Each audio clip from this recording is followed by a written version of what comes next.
یہاں پہ خان صاحب کے لیے گنجائش اس لیے کم ہے کیونکہ جتنا خان صاحب نے اس معاملے کے اوپر کھڑے ہو کے کہا ہے، جتنا فوج کے حوالے سے اسٹیبلشمنٹ کے حوالے سے جو تنقید انہوں نے کی اور جتنا کہا کہ ڈٹ کے کھڑا ہے اب عمران اور وہ بالکل نہیں مانے گا، تو اس لیے ایک عام پاکستانی ہونے کے ناطے کبھی آپ کا اس وقت ٹیلی ویژن چینل یہ دیکھا جا رہا ہے، آپ کو لوگ پروگرام اس وقت دیکھ رہے ہیں، عمران خان کا فالوور، پی ٹی آئی کا فالوور آپ کی کبھی اس بات سے مانے گا ہی نہیں کہ خان صاحب جو ہیں وہ مذاکرات کرنے کے لیے راضی ہو جائیں گے، بینڈ ہونے کے لیے یا اسٹیبلشمنٹ کو کچھ دینے کے لیے راضی ہو جائیں گے، ہو ہی نہیں سکتا۔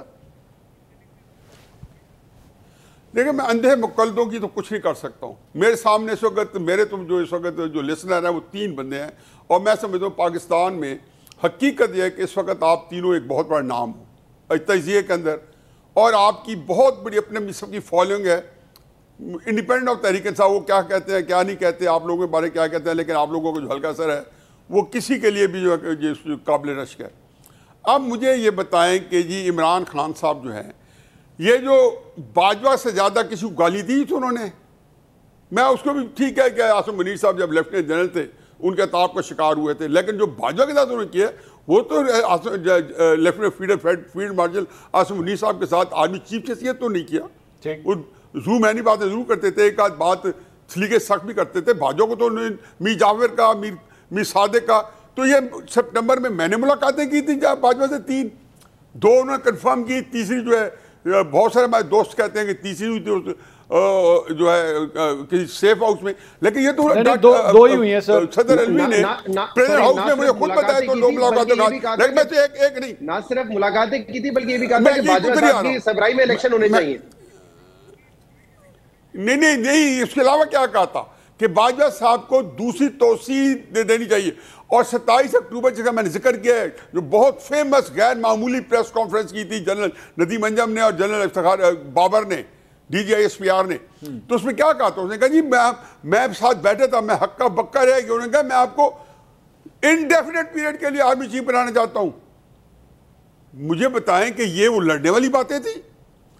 اور جو مجھے عارف علوی نے، میں ساری باتیں نہیں کرتا ہوں کہ بڑی ہماری وہ جو انہوں نے میرے ساتھ ہماری ایک انفارمل بات ہوئی تھی صدر ہاؤس میں علوی صاحب سے ملاقات تھی، میں گیا اس لیے ان کا کہ ہاتھ جوڑے کے عمران خان صاحب نئے ناٹک جیل میں گئے تھے، میں نے کہا خدا کے واسطے ریپروچ کرا دو، پاکستان نہیں افورڈ کر سکتا ان کی لڑائی۔ انہوں نے کہا جی یہ نہیں سنتے، اور کوئی بندہ ان کی عمران خان صاحب کو خاطر میں نہیں لاتے۔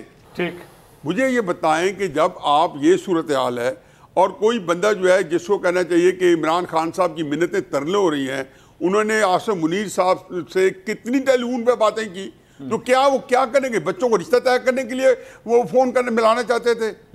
کیا وہ جنرل باجوہ کو جب 3 ملاقاتیں کی تو مفاہمت کے لیے میرے بھائی کی؟ انہوں نے کہا جی تو مجھے یہ بات سے مجھے جو کچھ یہ کہتا ہے، یہ کانٹیسٹ کرتا ہے کہ عمران خان ڈٹ کے کھڑے کپتان، بھائی ہوگا کسی معاملے میں، میں ان کا بڑا قائل ہوں، میں ان کی دلیری کا، ان کی لڑائی لڑنے کا، ان کا کمیونیکیشن کا میس کمیونیکیٹر ہے، غیر معمولی ہے، لیکن ان کی جو سیاسی حکمت عملی ہے 0 ہے، اسے ماننے میں کیا آ رہا ہے؟ یہ عام سی بات ہے۔ اور دوسری بات ہے نہیں ہے ڈٹ کے کھڑا، کہ ایک دن کے لیے، ایک لمحے کے لیے نہیں ڈٹ کے کھڑا تھا، اور کتنی میں سائٹیشنز ہوں اس کے لیے کہ وہ ڈٹ کے کبھی نہیں کھڑے ہوئے۔